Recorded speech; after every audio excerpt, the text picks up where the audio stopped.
History tells the story of the world and of our lives.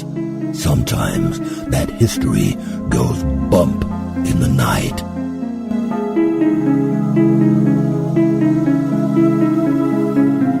Broadcasting from the center of oddity and the supernatural in Central Florida, it's the History Goes Bump podcast. Hello, you spooktacular people. Welcome to this 99th episode of the History Goes Bump podcast. Ghost tours for the theater of the mind. I am your host, Diane. And this is Denise. And on this episode, we're going to go to Canada as suggested by our listener, Tanya Turner. She wanted to hear about Fort Edmonton in Alberta. All right. We like going north, only virtually, though. Right now, it would be way too cold otherwise. Yeah, and we feel sorry for you guys that are there on the East Coast, at least Northeast Coast.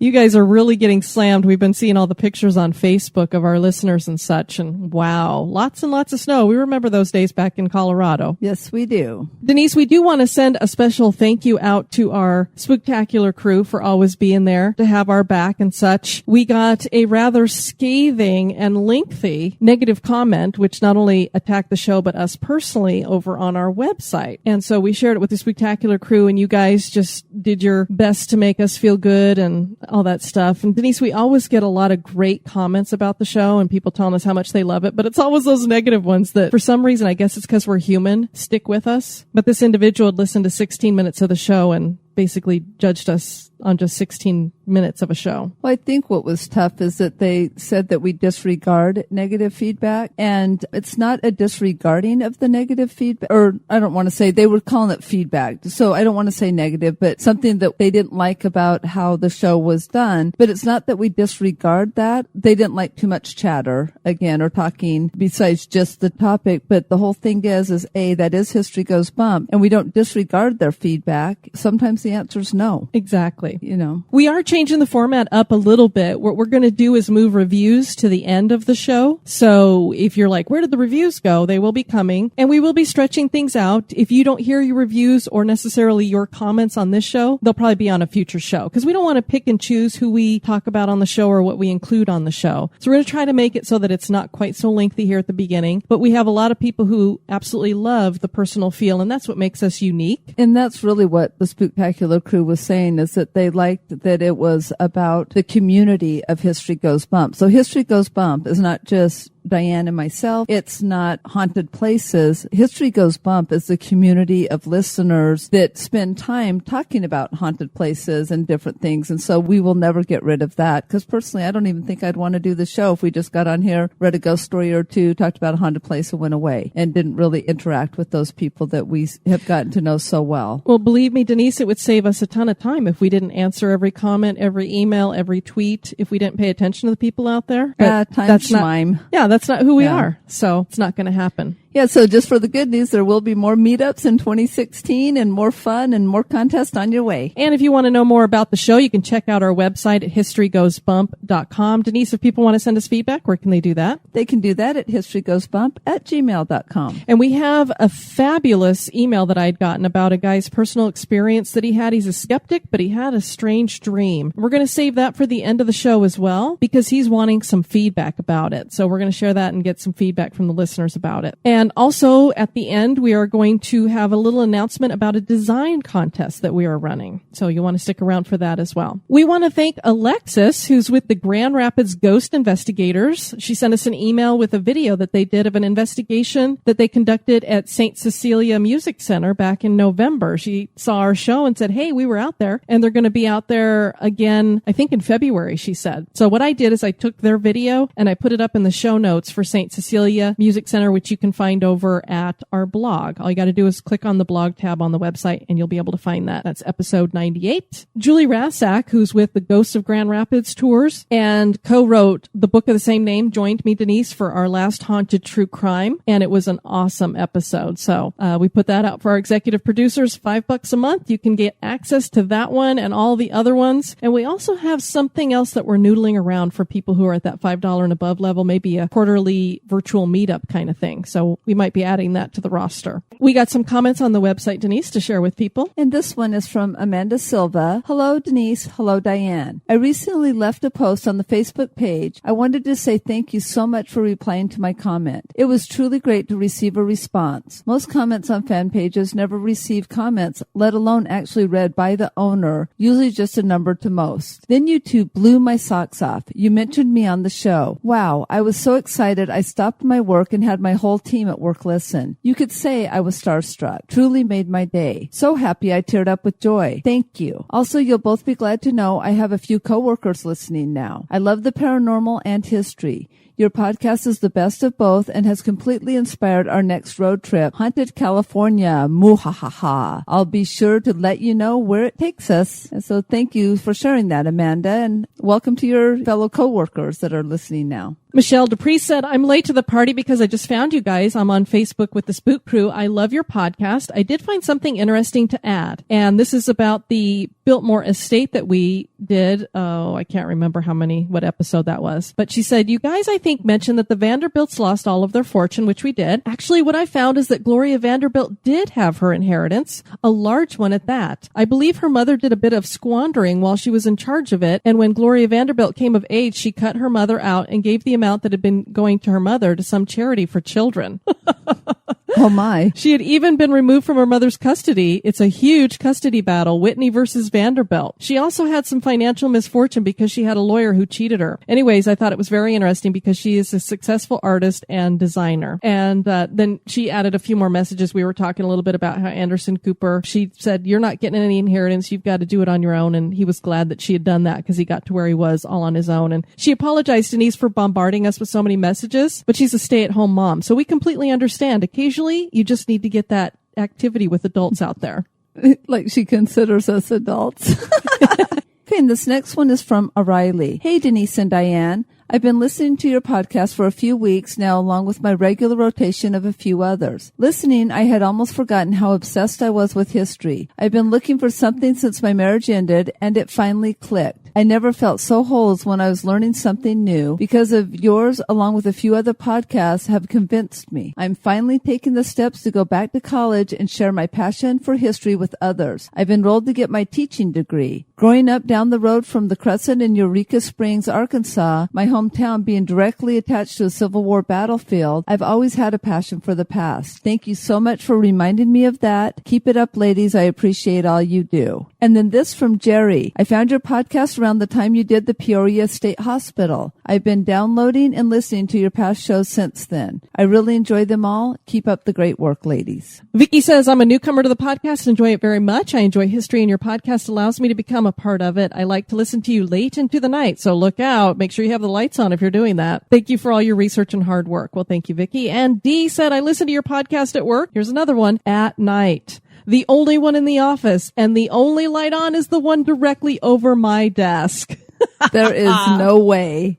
Ambiance is everything. What was that behind you, Dee? Did you hear that? I really enjoy the history and topics, and I'm impressed with the research you both do for each podcast. And then she went on to suggest a couple of interesting locations for us. So thank you for that. I also want to send a shout out to a new follower over on Twitter. Ginger, thanks so much for tweeting to us and sharing our show with those people who are following you. And we want to welcome to the Spooktacular crew, Anthony. Hey, Anthony. Amanda. Hey, Amanda. Yamtob. Hi, Yamtob. Charlie. Hey, Charlie. Nicole. Hi, Nicole. John with just an N. There's no H in there. Hi, John with just an N. Ashley. Hey, Ashley. Melissa. Hi, Melissa. And Kathy with a C. And Kathy with a C. Welcome. Denise, are you ready to go to the fort? I am. Here we go. Become an executive producer of the History Goes Bump podcast for as little as $1 a month. For $5 a month, you can access exclusive content like the Haunted True Crime Bonus Cast. And for $10 and above a month, you get all that plus awesome History Goes Bump gear. Check out patreon.com/historygoesbump for more information. Or you can give us a one-time donation by clicking the donate button at historygoesbump.com.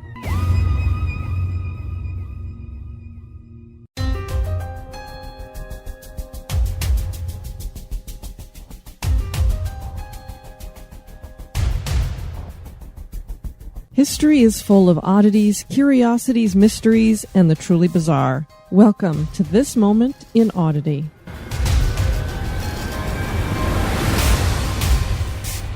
Something peculiar has been happening at a beach in Cornwall, England. Pieces of Legos have been washing up on shore. And as if that were not strange enough, it has been happening for 17 years. While children might be praising God that fish have learned to poop out Legos, the cause for this is rather mundane. On February 13, 1997, a shipping container from a New York-bound Tokyo Express freighter was hit by a huge wave. The container contained 5 million Lego pieces, and it tumbled into the ocean. Ever since that happened, anytime there's a harsh storm, Lego pieces wash up on the beach. Oddly, the Lego pieces all have a nautical theme, like seaweed, spear guns, octopuses, and scuba gear. Plastic dragons and daisies have also been known to wash up on the beach occasionally. British writer Tracy Williams created a Facebook page called Lego Lost at Sea, and any recovered Lego pieces are documented there. Williams has said, quote, "These days the holy grail is an octopus or a dragon. I only know of 3 octopuses being found, and one was by me, in a cave in Chalaburo, Devon. It's quite competitive. If you heard that your neighbor had found a green dragon, you'd want to go out and find one yourself," end quote. While the explanation is clear, Legos washing up on a beach certainly is odd.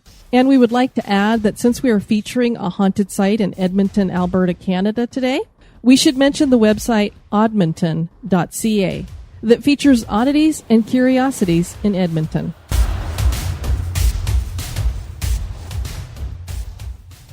Scared yet?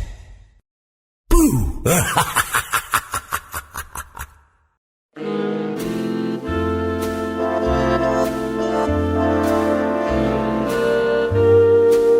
This day in history.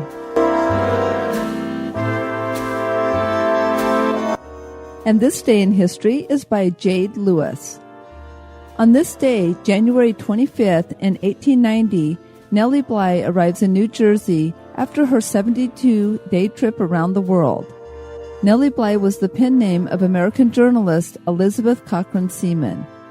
She was also a writer, industrialist, inventor, and a charity worker who was widely known for this record-breaking trip in emulation of Jules Verne's fictional character Phileas Fogg, and an expose in which she faked insanity to study a mental institution from within. She was a pioneer in her field and launched a new kind of investigative journalism.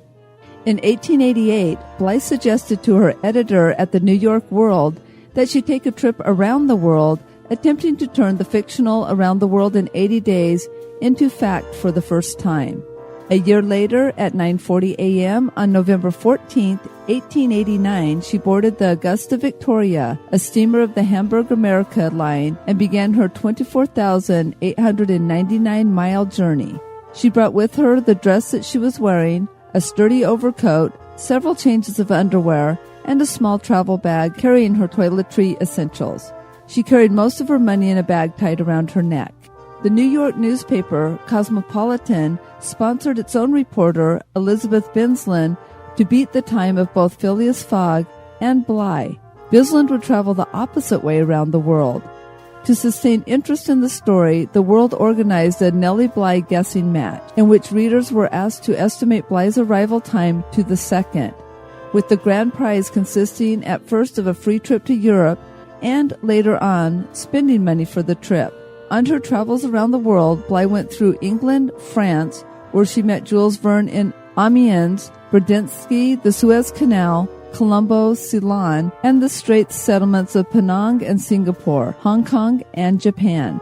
The development of efficient submarine cable networks and the electric telegraph allowed Bly to send short progress reports, though longer dispatches had to travel by regular post and thus were often delayed by several weeks. Bly traveled using steamships and the existing railroad systems, which caused occasional setbacks, particularly on the Asian leg of her race. During these stops, she visited a leper colony in China, and she bought a monkey in Singapore. As a result of rough weather on her Pacific crossing, she arrived in San Francisco on the White Star liner Oceanic on January 21st, 2 days behind schedule. However, world owner Pulitzer chartered a private train to bring her home, and she arrived back in New Jersey on January 25th, 1890 at 3:51 p.m.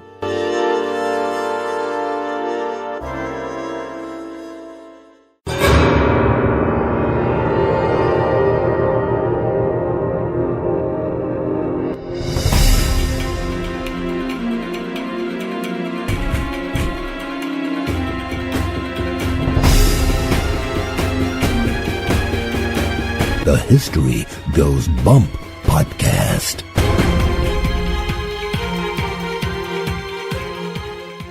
Thank you to our research assistant, Jade Lewis, and listener, Tanya Turner, who also suggested this location. Fort Edmonton is a settlement that dates back to the true beginnings of Canada becoming an official country and to Alberta becoming a province. It moved many times and witnessed much history. It played a key role in history with both European settlers and the natives that lived on the land. Is this why its current location at Fort Edmonton Park seems to have unexplained activity? Join us as we explore the history and hauntings of Fort Edmonton. The area that is now known as Alberta, Canada, was first settled by the Indian tribes, the Cree, Blackfoot, and Blood. These tribes were semi-nomadic and traveled following the buffalo herds. These native people traveled in groups of lodges, which was a term used to identify a group that shared a teepee as a family unit. And I had never known that, Denise, that they considered a teepee a lodge, basically, for them. Yeah, I did not know that either until this episode. The Blackfoot traveled as 10 to 30 lodges, which could equal up to 240 members. In 1670, King Charles II of England granted trading rights to the Hudson Bay Company for Alberta, which was called Rupert's Land. The land was named for the king's cousin Rupert. He was the one who got the royal charter and land grants for the, quote, the Governor and Company of Adventurers of England trading into Hudson Bay, end quote. That is a really long name. Could you imagine trying to put that on a business card? It'd be like, and turn over for the rest of the name. Exactly. We are the Company of Adventurers of England trading into Hudson Bay.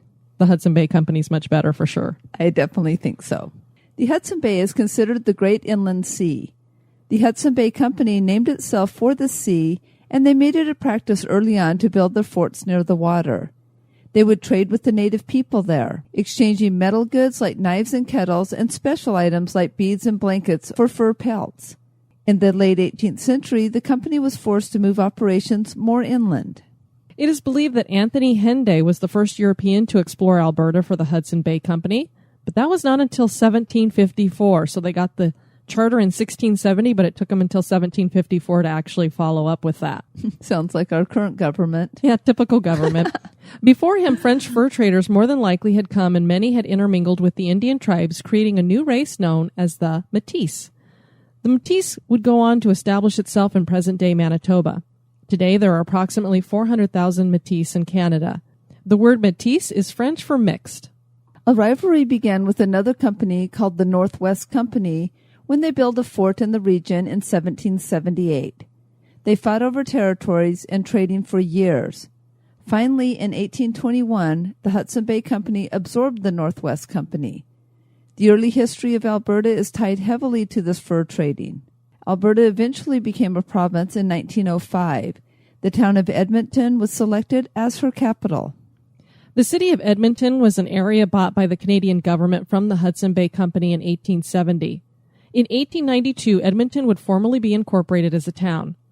Not many called the place home until the Klondike Gold Rush started in 1896, and Edmonton became a hub for supplies. In 1930, Edmonton became the gateway to the north, and when oil was discovered there in 1947, its economy changed forever. But before Alberta was a province, and before Edmonton was a city, the Hudson Bay Company founded Fort Edmonton. Fort Edmonton was established on the northern Saskatchewan River in 1795 by the Hudson Bay Company as a fortified trading post next to its rival Northwest Company. We mentioned earlier that the Northwest Company had built a fort in 1778. That was Fort Augustus.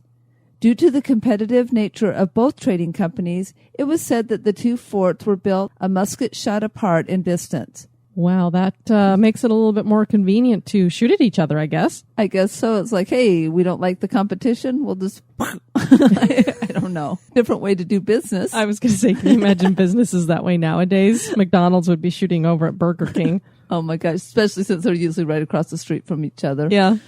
It was John Peter Prudent, a clerk for the Hudson Bay Company, who named the fort after Edmonton, Middlesex, England. Both trading posts, Edmonton and Augustus, were moved several times, but they retained their names. Fort Edmonton was home to several Canadian historical figures, such as the first woman from European descent to live in the region, French-Canadian Marie-Anne Gabory, grandmother to Louis Riel the founder of the province of Manitoba. Also, from 1826 to 1853, the fort thrived under the management of the colorful John Roerwin, a fur trader who was from Montreal, who remained at the fort until his death in 1854, once he was appointed to the fort. He was called, quote, one of the most pushing, bustling men in service, warm-hearted and friendly in an extraordinary degree, end quote. He was known as Iron Shirt by the Native Americans and was considered one of the most influential white men in the Saskatchewan Plains. As mentioned, Fort Edmonton was moved several times. Each time that it was moved was coined as a mark. There are 5 marks for the fort. The first was built in 1795 and lasted until 1801. Several years of declining and increasingly scarce firewood caused the fort to be moved upstream to what is now the Rossdale area in downtown Edmonton.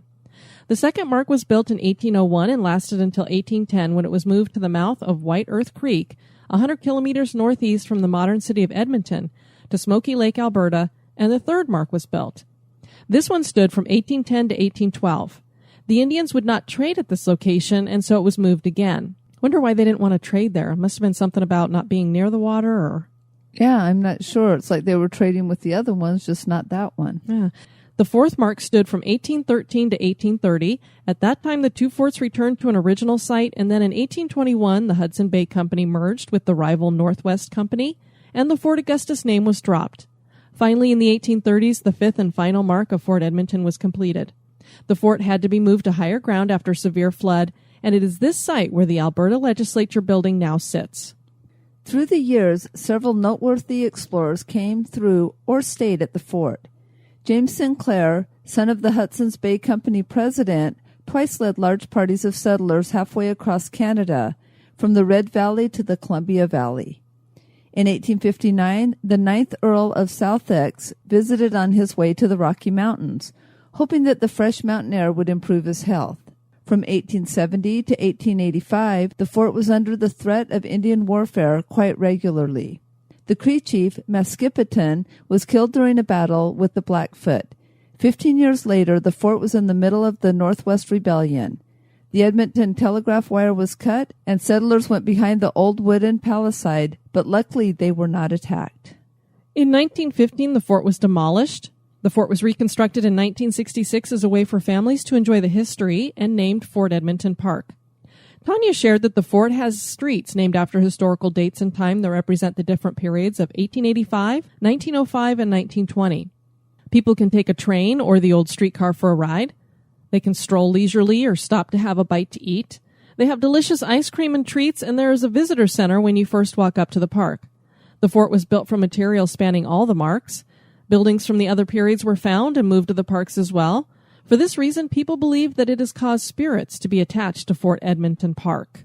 And Denise, this is one of those things that we talk about is as we read these different hauntings that are going on here, it's as if something has attached to materials or to these houses, but not specifically because somebody has died in this location, at least that we know of.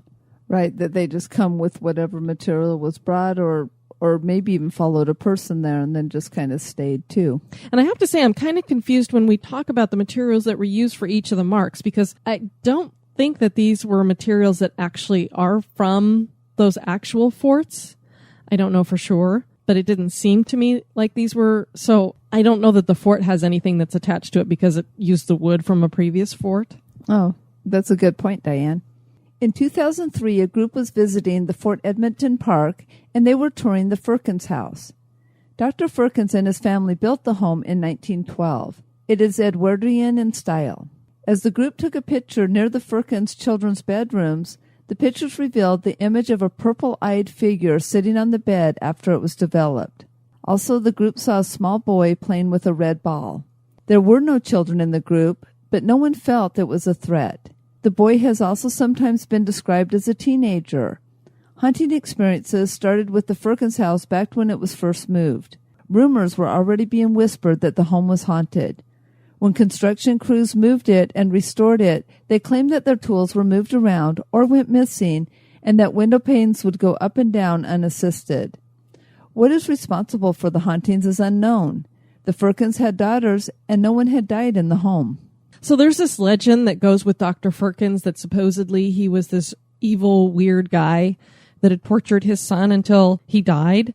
And possibly the reason was because there was this magic book that the son had found. And so this was his punishment that he was giving to that son. But again, Dr. Firkins didn't have a son, at least that we know of. Right. Well, we do know back in that time period, a lot of times if a child was born with mental illness or deformities, they would lock them away so that nobody knew about them and kind of keep them as a caged animal, so to speak. So that could be a possible explanation. Or, of course, it could have just been somebody who was trying to court one of his daughters. All of that is just conjecture. We don't know. That's a history according to Denise and Diane. But we have no idea why people are seeing a male child in this home because... Right. As far as we know, there was not a male child that had died here. So we have no answer to that. But quite possibly it could be a legend that was started by one of these paranormal shows out there. In the study library, the group witnessed a female entity form in the middle of the bookcase. Another picture caught an orb with the face of a male inside. There are reports throughout the park of people feeling eerie energy coming from the windows of the buildings. The staff report unexplained thumps, footsteps, and feeling that someone is standing behind them. This location was featured on Creepy Canada due to its haunted reputation. And I would like to point out that that show is now defunct. And it seems that they like to... Embellish? Yeah, they like to embellish stories a bit. So employees claim that several items on the show were fabricated, which included a haunted ventriloquist doll and that book of magic that supposedly the son had found. And that's why he was tortured and killed or what have you. And most employees say that nothing haunted is going on anywhere in the park. So if you ask the role-playing actors who do the Mr. and Mrs., or I should say Dr. and Mrs. Firkins, they'll say, there's nothing haunted here. We've never experienced anything. So I don't know who the employees are that feel the creepy stuff or if they just won't admit it because they don't want to talk about that kind of thing. Something's going on there, though, because there's got to be a reason why Creepy Canada would want to come check it out. Exactly. So, are the spirits of the explorers from the past still clinging to the fort? Could spirits have followed their moved homes to this new location? Is there something about the land in connection to the indigenous people who once lived here, causing the weird feelings people have at this location? Is Fort Edmonton haunted? That is for you to decide. Well, I guess we're going to have to go check it out, Denise, and find out for ourselves. I will definitely put my vote in for that. I love to travel. And Tanya's been there several times, and she said that she had never felt anything weird there. So we're going to have to send her back there and say, see if she feels something. Well, of course, she could be like me. I've been to how many haunted places, and I'm still like, huh? Nothing's happening here. I'm not tempting the spirits, though, just in case any of them happen to be listening. And we certainly wouldn't send Tanya to tempt the spirits. So. Oh, no, we would not. But we would love to join her for some of that delicious ice cream. I'm there for that. Oh, all the way. On our very next show, Denise, we have the big number 100. Yes, our official 100th episode. We've done several more than just 100 episodes if you count our Xmas specials and the road trip specials that we've done. But this will be our official 100th episode. We are going to go to the wickedest town in the Old West. And where is that town? You'll find out when you tune in. Exactly. It's on the 100th meridian. And that number 100 is pretty significant. So we'll explain all of that on the very next podcast. We're going to be joined by Stephen Pappas, and my mother is going to join us again for that one. Yes, so Ann Student will be back on the microphone. And I will let people know that we have re-recorded this because apparently we had some kind of weird sound anomaly. I had an issue when I was editing the show. I was almost done, and then the program froze up, shut down, and seemed to swallow what I had done. And so I re-edited it, loaded everything up, and the sound was horrible on the back half of the show. It was like after you got done with This Day in History, it was overdriven, and I don't know what happened. So I wonder if we got a little ghost in the system there, a little gremlin in the system. I'm not sure. We're going to cut off the re-recording here. So anything that you hear past this is going to have kind of a tinny sound to it and sound like we're talking out of a tin can as we go through the email that we got and also discuss our design contest. So I apologize. Please bear with that sound, but I didn't want to have to re-record all of that as well. So thank you for your patience with that. And here you go. And here is Julie Rasac joining me to explain a little bit more about the Ada Witch and some of her own personal experiences. Well, Julie, I thought first of all, we could start off with you telling everybody a little bit about your guys' tour group and a little bit about your book too. My goodness, the book came out almost 2 years ago already. We basically, Rob Duchesne and Nicole Bray Duchesne wrote the book with me. We had actually all been... Rob and Nicole had written a couple different books. They did a Haunted Kalamazoo book, Haunted Lansing, but this was the first one that I went in on with them. When I was growing up in Grand Rapids, I cannot even tell you the number of times I collected ghost stories over the years. So I had a lot of interesting little notes written down at home. So a lot of these places that have the reputation of being haunted, I already had a lot of stories written down about. So it was a great little trio for us to all get together. You know, we all loved the research and enjoyed getting it together. When did you start the tour group? We started the tour group about, I want to say we started doing, in 2013, we started with the Grand Rapids tours. Okay. Prior to that, Rob and Nicole had actually done tours in Kalamazoo. Okay, very cool. So I have to ask, have you had any paranormal experiences yourself? I have. I actually grew up in a haunted house. Oh, wow. I would actually see apparitions walking. I remember one time I was talking on the phone to a friend in this gigantic, probably about the size of a softball. A ball flew out of my parents' closet and just hovered in the middle of the room for probably about 30 seconds and then took off down the hallway. Whoa. Yeah, we got a message. I don't know if I endorsed the Ouija board, but we were playing on one when I was younger. And, of course, that's when everything became really active. Oops. You kind of lit things up, shall we say. In addition to a lot of teenage angst going on because we had 7 kids in the house. A lot of energy there. Yeah. But we actually had Spirit come across telling us, we asked who's here, and it spelled out Kowalski. And coincidentally, later on when we were going through some old church directories, because the house was a block away from a church, we actually found previous owners that lived there, and their last name was Kowalski. And it turned out that the man actually died in the house. Whoa. Yeah, so that was kind of cool. Yeah, that's affirmation that it's really happening. Exactly. Wow. I thought that you could share with the listeners a little bit of that extra information that you had shared over at the Spooktacular crew about the Ada Witch, because we'd been asking, why do they call her a witch? And you had an answer for us. Well, because it makes for a very good ghost story. That's why they call her a witch. If it was just a plain old person, nobody would want to hear it, right? Exactly. No, basically when the stories came out, and they've been around for quite some time, the local population was very superstitious. So they saw an apparition or the rumor of an apparition, and they automatically assumed it was a witch. So we've done tons of research on it. There's absolutely nothing to prove that she was a witch or that the person they're referring to ever even existed as far as the murder. Sarah McMillan, the person that this fly-by-night ghost group who deemed Sarah McMillan that Ada Witch, she is definitely not the person. We looked up her name. The woman actually died. The real Sarah McMillan actually died elsewhere. There was no record of her death in the county. We found out that she had actually died and been returned home to be buried with her family in Ada. Her husband, obviously if she was killed with her husband, you'd assume that his grave would be nearby or, at least in the cemetery. Sure. Her husband, Archibald, actually died in 1932, many years later. So he is not even buried with her. I've actually spoken with people who are related to people there, and they said that when I told them, what was going around, they were just absolutely flabbergasted. The whole thing kind of came about because we were interested in trying to get her a new stone because her stone was just sad. Sure. I posted a couple pictures. There were probably about 2 inches of stone left above ground. There was a couple people that were selling pieces of it. And then you get the tough kids that go in the middle of the night and I'm going to break the witch's stone. And yeah. So they chipped away at it. We found a very cool company named Lowell Granite who said that they would donate a stone. So we basically worked with the cemetery. We worked with the local police, who, might I add, while we were getting the stone changed out, was telling us some stories that they've had. And it was a lot of the same thing, colored orb, people calling because they're seeing a woman in white on the road. So they verified a couple of the stories of, the urban legends that we've heard and some of the backup. So that was kind of cool. It's always neat when you hear from them because they're not going to make that stuff up because they're kind of reluctant to share it. They know they look crazy. Exactly.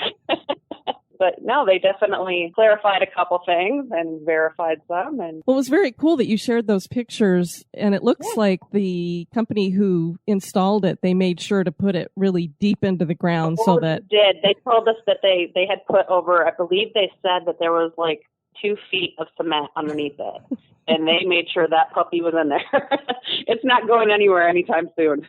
Well, very good.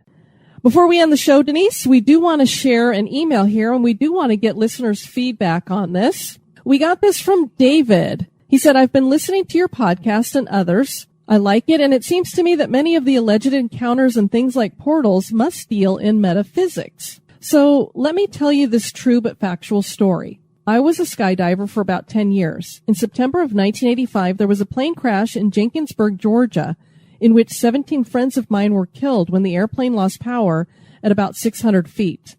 The pilot messed up and stalled it, and it hit the ground like a big lawn dart. I was skydiving, actually in an airplane at another drop zone when the crash occurred. I was very close to a couple of people who were killed, and friends and acquaintances and others. Very bad day. So about 2 years later, I have this dream. I'm at the drop zone in Rome, Georgia, which is where I was when the crash happened. I'm sitting on the grass in the packing area where we pack our rigs, and it was a nice, warm day, and I could feel the sun on my back, a light breeze, and smell our jump plane, the aviation gasoline smell, the dirt, grass, and hear the popping sounds of the airplane's engine as it cooled. I was watching my fiancée at the time, and she was walking around looking for 4-leaf clovers. I swear, she could find them in the Sahara if she wanted. I felt so good, so happy, and in love. I hear a voice say, "You did good, man," and I knew he meant in finding her. I looked over to my right, and next to me was a good friend who died in the crash, who did not live long enough to ever meet her. I said with all sincerity, "Thanks, Soap." Soapy was his nickname. Then I woke up, a little freaked out. And then he goes on to share that he and his fiancée, they did get married, but they eventually got divorced and such. So his question that he wanted to put out there is, do y'all think my dream was just a dream? Or was this some metaphysical paranormal event? I think the former, but wish it could be the latter. So Denise, I wanted to ask, what did you think about? What would be your opinion, your response to David on that? That one I'm not sure because it happened during slumber, and he went somewhere else, so I don't know. Do you think it was just a dream, or do you think that this guy really visited him in his dream? I don't know. I believe people can visit or things can happen in dreams that can let you know things. So I think he might have been visited in the dream. I had written back to him and I said, thanked him for his question and of course expressed our condolences in losing so many friends and stuff. We're certainly not experts, but we have no doubt that the dead can visit us in dreams. Not only have we heard similar stories, but we've heard people more knowledgeable than us claim that we are vulnerable to spiritual attack when we sleep. Perhaps you've heard of sleep paralysis. If spirits with bad intent can get to us in our sleep, then it reasons that friendly spirits can as well. We believe your friend was bringing you a comforting message. Another key is how real it felt to you, as though you were there. So for me, because of the way he described it, that he could smell the grass and the dirt, he could hear the popping of the engine on the airplane as it was cooling down. I've never had really graphic experiential dreams like that. To me, it almost seems as though he went remotely to this location and that his friend was there. And he said that he couldn't have gone too far back in time because his friend passed away before he met the fiancée. Yeah, exactly. So I don't know. It was a weird thing. And he said that he's a skeptic. So he's not really sure because he says, I'm a rather hard to convince skeptic. Then he sent me another email. I'm wondering why the focus was on his fiancée and you did good, man. And I think he was confused because they end up getting divorced, so it wasn't going to go good. But I don't believe that spirits know our future.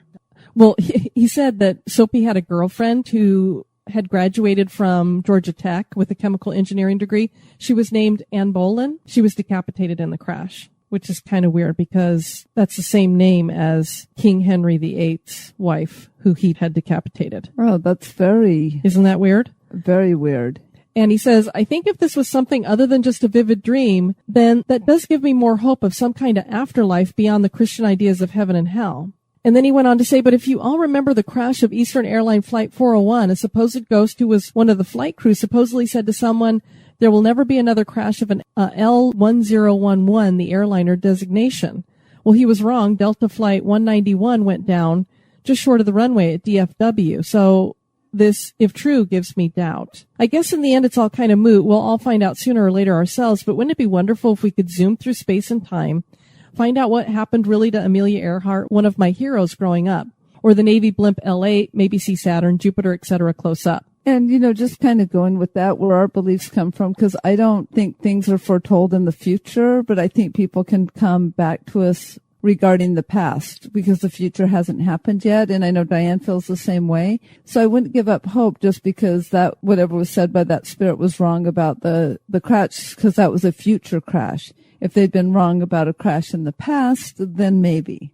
Exactly. And I just emphasize that we don't really know until we get there. Exactly.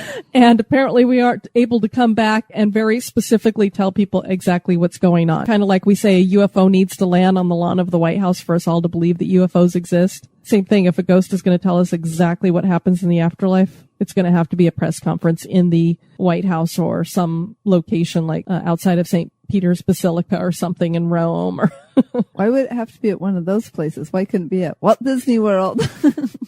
Well, it could too, but they'd probably think that Walt Disney World would put something on. Oh, that's true. With all their magical stuff, that they were celebrating the Haunted Mansion or something in that way. So we just want to put that out to our listeners. What do you guys have to think? You can either comment in the Spooktacular crew about it or send us an email and we'll share that stuff with David. And what do you guys think about his dream? Yes, please share. Then, Denise, as most people know, we do a monthly drawing now because we've reached our threshold of $100 a month for us to be doing contests. And we thought we need to do something unique, something that people can't just purchase in our emporium. So we thought it'd be cool to have a specially designed exclusive T-shirt that people could win for the contest. So Denise came up with this idea for our design contest. Since I'm not an artist, we're putting it out there to our artistically inclined people of the Spooktacular crew or our listeners of History Goes Bump. So for this contest, the criteria for the shirt design is going to include a palm tree, a ghost, and the words History Goes Bump. And with either of those, you could have more than one, like one ghost or one palm tree, but at least one of each. And then we thought after the year was up, we would make that design available for people to be able to go get in the emporium. But the next year, there's going to be a new contest and a new design with different criteria. So the design will kind of travel to all different kinds of locations. Different theming. So yeah, this one, we're going to have a palm tree. Next one could be something else. Yeah, because History Goes Bump, we want the first one to start at the heart of Central Florida. All right. So your entry needs to be submitted to us by February 13th. My lucky day. And you can do that by sending your entry to historygoesbump@gmail.com. It needs to be either in a PNG or JPG format, and we would like it to be about 1,500 by 1,500 pixels so that we can shrink it down to a size that works without losing resolution and such. Contest winner will win. We don't have a lot of money here, so it's going to be a $25 prize. You will get full credit for your design and, of course, bragging rights. And our judge is Denise, so you got to butter her up. So I like dolphins, and I'm joking. It'll just be great to have the designs coming in. So that'll be fun. And I know one of our listeners, Leanna, she'd already jumped in and said, I have this great idea for a design. It's hilarious, but I'm not an artist, so I need some help. So if some people need some help coming up with an idea, I know Leanna has one. And then we want to read some of our recent reviews. We got a 5-star review from Laura Pullman. I just started listening to HGB. It was recommended by the Bizarre States podcast, and I'm hooked. I've just started listening this morning, and I'm already through 5 episodes. Can't wait to listen to more. Thank you for helping my workday go faster. Well, thank you, Laura, for that. We also have Lauren Passette, listening to friends talk about spooky places, 5 stars. I'm a big-time podcast listener. I work from home, so I don't have any other people chatting away, so it can get pretty quiet here. I like to listen to podcasts to fill the empty space. The ladies are very conversational. I like that. Maybe some people don't. If you start at the very beginning, stick with them. They iron out the audio issues after a few episodes. The hosts approach the topics more like believers rather than skeptics. I'm pretty skeptical, but I appreciate and enjoy the episodes. It's just more fun this way. Thanks. Well, thank you, Lauren. We appreciate that. And Celesco, I think is how you say that. Love this podcast, 5 stars. I love all things ghostly and historical. Really enjoy listening to this podcast with my 9-year-old. I think both ladies are easy on the ears and they make my kitchen chores less of a chore. Well, thank you for that. We love helping people out at work or at home doing your chores. And isn't it nice that she feels like she can have her 9-year-old listen to the show? Absolutely. And we definitely want to keep it that way so families can listen. We want to thank you guys for tuning into this episode. I have been your host, Diane. And this has been Denise. You take care now. Bye-bye. This episode has been brought to you by our executive producers. Thank you for your support. Thank you so much. Have a spooky experience that occurred at an historic location? Want to give us feedback or have a suggestion for the show? Share it with us at historygoesbump@gmail.com. Societies rise and societies fall. When the time comes, one society steps forward to build a better future. The Wicked Library, Kettle Whistle Radio, Night Story Podcast, Prog Watch, Red Horse Radio, The Lift, History Goes Bump, Listen, the M Writing Podcast,